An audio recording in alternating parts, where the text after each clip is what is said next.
Na TV Guará, Rádio Universidade FM, que está sendo transmitida em TV aberta no canal 23, no canal 21 para quem é assinante da TVN e canal 23 para quem é assinante da NET. Também somos transmitidos pela TV Guanaré de Caxias e pelo Facebook.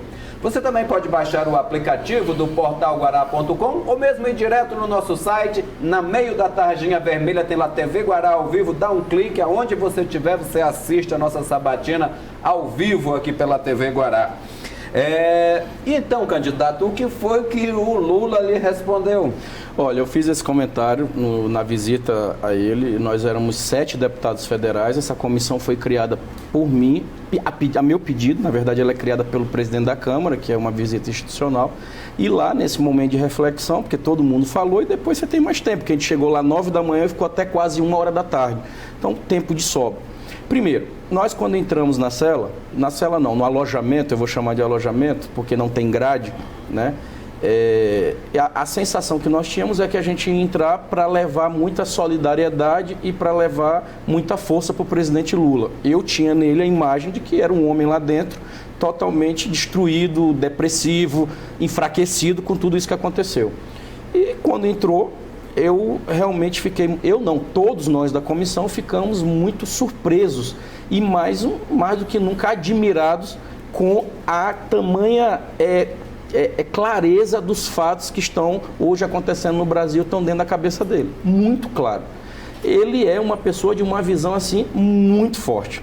E dentro dessa troca de experiência e de leituras do que está acontecendo e o que levou a, de toda forma, essa grande elite colocar ele lá dentro do alojamento e tirar ele da eleição, porque essa prisão é para tirar ele da eleição, tá? Não se iludam, quando passar a eleição, ele vai sair.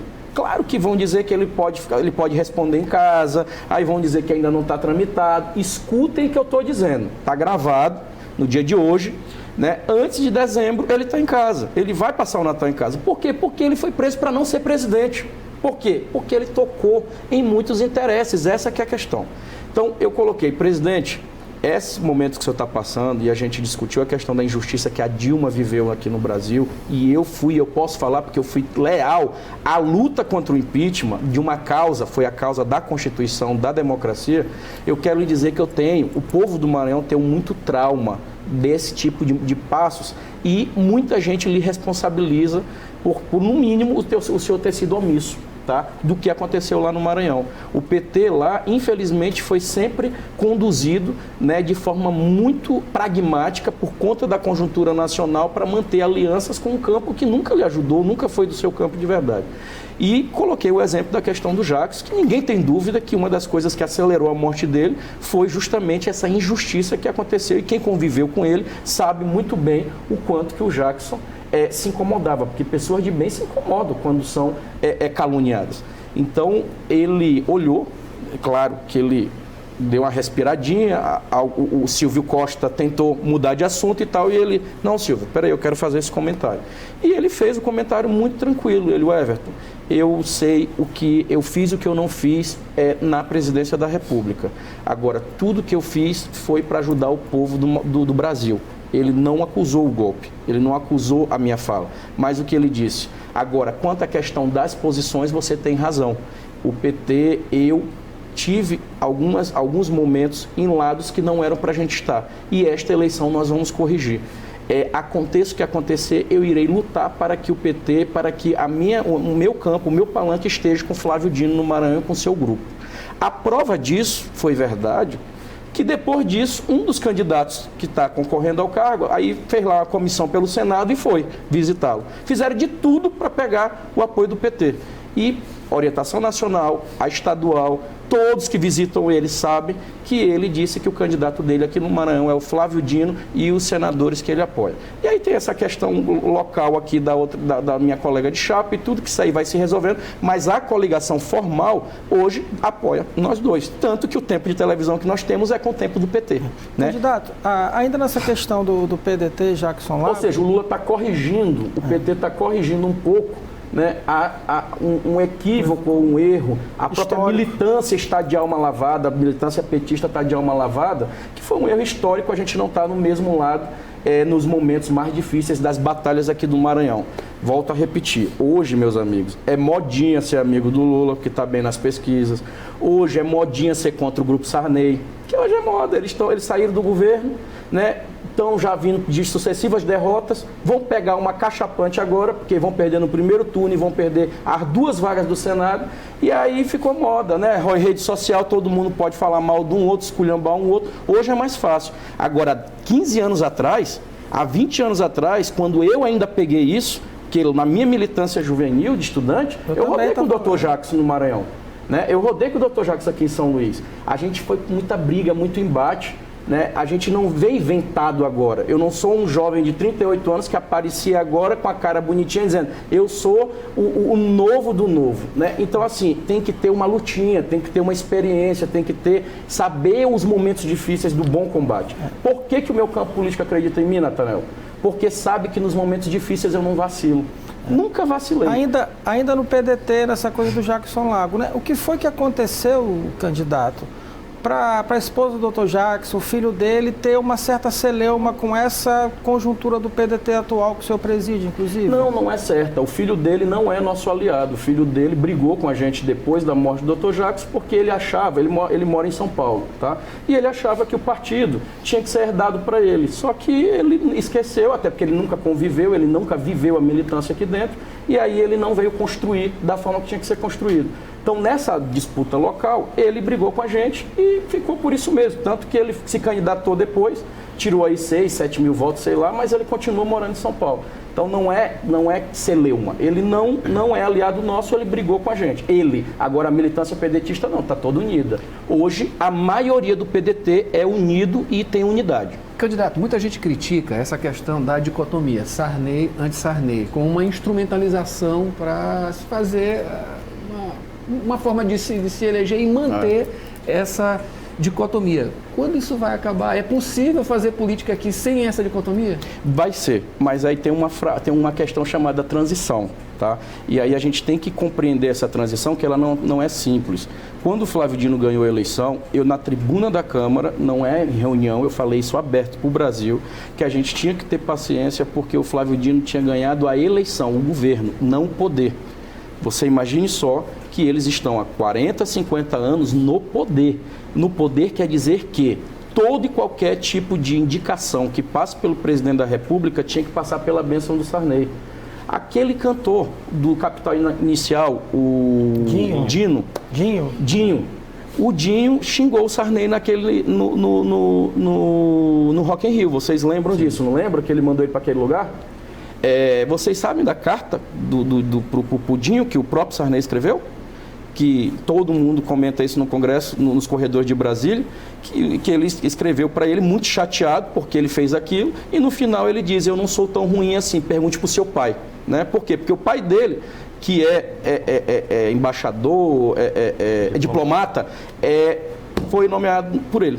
Então, assim, é muita estrutura de poder que com a transição você vai diluindo.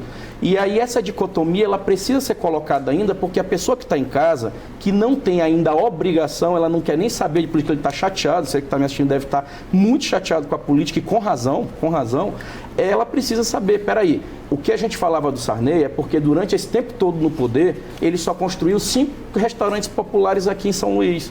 E nessa transição, que é um outro modelo que a gente quer, a gente já tem 25 no Maranhão. Esse mesmo grupo foram X Viva Cidadão, pouquíssimos, parece que foi 4 ou foi 5. O mesmo grupo liderado pelo Dino já são mais de 40 pelo Maranhão, onde a pessoa tira identidade e tudo. Quem não tem acesso a esse serviço, ou melhor, quem tem acesso a esses serviços, amigo, é muito simples você falar que isso é besteira. Agora, para uma mãe, lá no Hospital de Timbiras, do lado de Coroatá, entre Coroatá e Codó, uma mãe que nasce a criança, quando ela sai lá dentro do hospital público, ela poder tirar sua certidão de nascimento e sair com a certidão do filho, coisa que no Maranhão, o menino até com 10, 12 anos não tinha um documento, aí é brincadeira. Então, assim, essa dicotomia, ela é falar quantos policiais se tinha no momento que não tinha crise, né? Naquela época que não tinha crise, que vaca era gorda, né? O governador costuma até brincar, porque hoje as vacas não só estão magrinhas, como já morreram, né? Porque a crise é muito grande. Então, naquele momento da vaca gorda, tinha X policiais. Com a vaca magrinha, ele botou 3 mil a mais. Hoje, com a vaca magrinha, ele botou... Os professores são os mais bem pagos. Essa vaca magrinha está dando a mão amiga para o prefeito e levou lá mais de 2 mil quilômetros de asfalto. É como se saísse daqui para São Paulo, você numa rodovia novinha. Então, assim, é uma dicotomia de diferenças. Por exemplo, a nossa adversária, a chefe do outro grupo, né, se eu chamar de grupo, de bando, sei lá o que eu chamo, ela disse que não tinha escola de taipa no Maranhão. Você acredita que ela falou isso? Eu vi. Ela disse na televisão dela, não tem escola de taipa no Maranhão. E aí eu vou dizer o quê? A gente vai dizer que não é dicotomia de quem concorda com o sistema, com o Grupo Sarney, quem não concorda? É claro que tem que ter essa dicotomia agora, para dizer para ela que existia e existe, estamos enfrentando um problema. Mas não há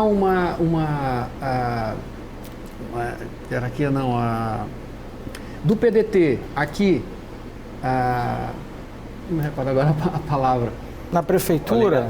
Uma oligarquia, exato. Uma oligarquia. Critica-se a oligarquia, Sarney, mas não tem uma aqui com o PDT. Não, mas pelo amor de Deus, fica você dá... difícil de fazer uma relação e trazer para a nossa situação e fazer uma ligação com o PDT que continua no poder, com o prefeito Edivaldo. Adalberto, totalmente diferente. Vamos lá? Tá. Quem é o candidato agora do grupo que a gente contesta, que é a oligarquia? É a Roseana, que já foi governadora 5 vezes. Quem é o outro colega da chapa dela? É o irmão. Quem é o outro colega da chapa dela? É o que está no poder com eles, trocando. Um é governador, outro é senador. Outro é senador, governador. Isso ao longo de 50 anos. Quem é o suplente dela? O outro lá. O filho, e o outro lado do irmão é um financiador.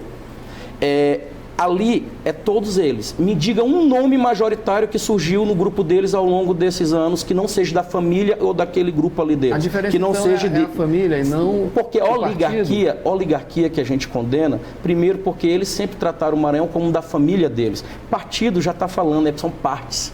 Tá? Então, assim, a soma de partes se torna um partido, se torna um grupo. O São Luís, ela foi liderada pelo Flávio Dino, pelo Jackson Lago, ela foi governada pelo Tadeu Palácio, ela está sendo governada pelo Edivaldo. E todos os outros aliados que venceram a eleição, Conceição Andrade, não era do PDT. O Castelo não era do PDT. E todos eles foram apoiados pelo PDT. Ou seja, todos os prefeitos da capital ou foram do PDT ou tiveram apoio do PDT. Então isso não dá para ser oligarquia, isso é um partido. E partido forte, que tem programa. Por que São Luís votou até hoje no PDT? Ou nos candidatos apoiados pelo PDT? Nós temos lideranças, nós temos base social e nós temos trabalho. Mas, não tem uma região de São Luís que você chega que não tem uma obra do PDT. Você acredita que essa perpetuação do PDT deu, de fato, avanços para São Luís? A gente não poderia estar um pouquinho melhor do que a gente está hoje? Você vai se candidatar e concorrer com o PDT e mostrar uma proposta melhor, amigo. Isso não existe. Porque isso não é perpetuação, isso é democracia de 4 em 4 anos. Se você tem evolução, se você tem condição de concorrer, você vai lá e vai mostrar seu projeto. Então, assim, o que nós temos que fazer, e aí que São Luís vai precisar, não é discutir agora, porque não é nem eleição de prefeito, agora quem é que está mais tempo na prefeitura, sabe por quê? Porque o prefeito está enfrentando um problema seríssimo, como 5 mil prefeitos do Brasil estão enfrentando, gente. Estão mal pagando a folha, não tem dinheiro. E aí os senadores, só para vocês terem uma ideia aqui de qual é a nossa indignação, porque não é porque eu sou... porque, olha só, nós temos a emenda impositiva. Ano passado, retrasado, a bancada federal se uniu, indicamos a emenda impositiva para liberar o dinheiro da BR-135. A que foi duplicada daqui para Bacabeira. Ok. Saiu o dinheiro porque é impositivo, é de bancada, é cerca de 180 milhões de reais, viu? 180 milhões, visualiza isso aqui. Quando foi ano passado, no mês de novembro, uma comissão de prefeitos vai lá em Brasília, liderado pela FAMEM, Federação dos Prefeitos do Maranhão. A federação reúne todo ano lá com os deputados e com os senadores. Aliás, com os deputados, ela convida os senadores, eles não participam. Eles não vão porque é muito longe, entendeu? Lá do Senado para a Câmara, que é por dentro você passa, eles não vão, porque eles não se rebaixam para conversar com o prefeito. E todas as bancadas do Brasil, de estados, conversam, prefeitos, deputados federais e senadores. Só no Maranhão que não. Eles pediram, sabe o que, meus amigos? Olha, a gente precisa do ano 2018 dinheiro para a saúde, porque os hospitais vão fechar, não tem dinheiro para a saúde. E todos os deputados sensibilizaram, quase todos. Dos 18, 16 deputados assinaram autorizando, porque precisa de 2/3. Então é 14, no mínimo, dos 18 federais, e dos 3 senadores precisa de 2. Sabe quem foi que assinou dos senadores? Para a saúde do Maranhão, para ajudar na saúde, 180 milhões? Nenhum. E eles sabem que eu estou dizendo isso, que venham me dizer que eu estou mentindo. Sabe por que eles sabem? Porque eles não assinaram. Sabe para onde é que eles assinaram? O senhor Roberto Rocha articulou para a Codevasf, porque lá ele tem o parente dele lá, que é indicado o comandante da Codevasf Nacional, aí ele mandou esse dinheiro para lá, que ele disse que a prioridade era para botar trator, botar não sei o quê no Estado. Tudo é prioridade. Agora, quem cuida da vida, quem trata o dia a dia das pessoas, é o gestor, meus amigos. Como é que o prefeito vai lá pedir a mão, pedir ajuda e dizer que o que está precisando mais na sua cidade é na saúde, e você que não está vivendo o dia a dia e não vive a gestão, aí tu diz, não, eu não vou te mandar para a saúde, não, eu vou te mandar comprando isso aqui. É a mesma coisa você chegar num bairro e dizer, não, lá no Santa Cruz eu não preciso, lá eu vou mandar para vocês uma emenda para fazer uma praça muito bonita. Inclusive eu até mandei, está empenhada. Aí o povo lá do bairro disse para mim, não, deputado, a gente não queria essa praça, não. Agora a prioridade, depois desse asfalto que você arrumou, foi emenda minha para o deputado Astro e para o vereador Astro e para o vereador Coutenberg, através do prefeito e do governador Flávio Dino, depois que a gente asfaltou toda a Radional ali, o Anil, a emenda que a gente estava precisando não é da praça, é da Ponte da Matança. Por quê? Porque aquela ponte que liga o Anil ao Santa Cruz, além de fazer uma interbairro, a gente vai acabar muito a criminalidade ali. Ou seja, eu tenho que ouvir eles e entender que o dinheiro não era para a praça agora, porque a prioridade é quem está morando lá que está dizendo para que é. Então, eu não sei se eu estou conseguindo ser claro. Não era melhor, deputado, só uma sugestão, não era melhor recuperar aquela ponte que pega lá do finalzinho da Vila Palmeira, que já é de concreto, do que a Ponte da Matança ali, que ainda é de madeira e é praticamente colada, então assim, seria mais uma ponte ali sobre o Rio Anil? Será que não era recuperar essa? Não, tem que fazer as duas. Uma é recuperar e a outra é fazer. Porque aquela ali do Santa Cruz Radional, na hora que você ligar ela ali com o Anil, Natanael vai melhorar muito o fluxo daquela cidade. Agora ali, só a gente que pode falar disso, né? Porque os meus concorrentes, infelizmente, como eles não moram aqui em São Luís, eles não sabem onde é. Certo, eu quero pedir licença, a gente aprofunda esse tema, ou entre outros, aqui a decisão é coletiva. Claro. Depois do próximo intervalozinho. Voltamos já com o candidato Everton Rocha. Futuro senador.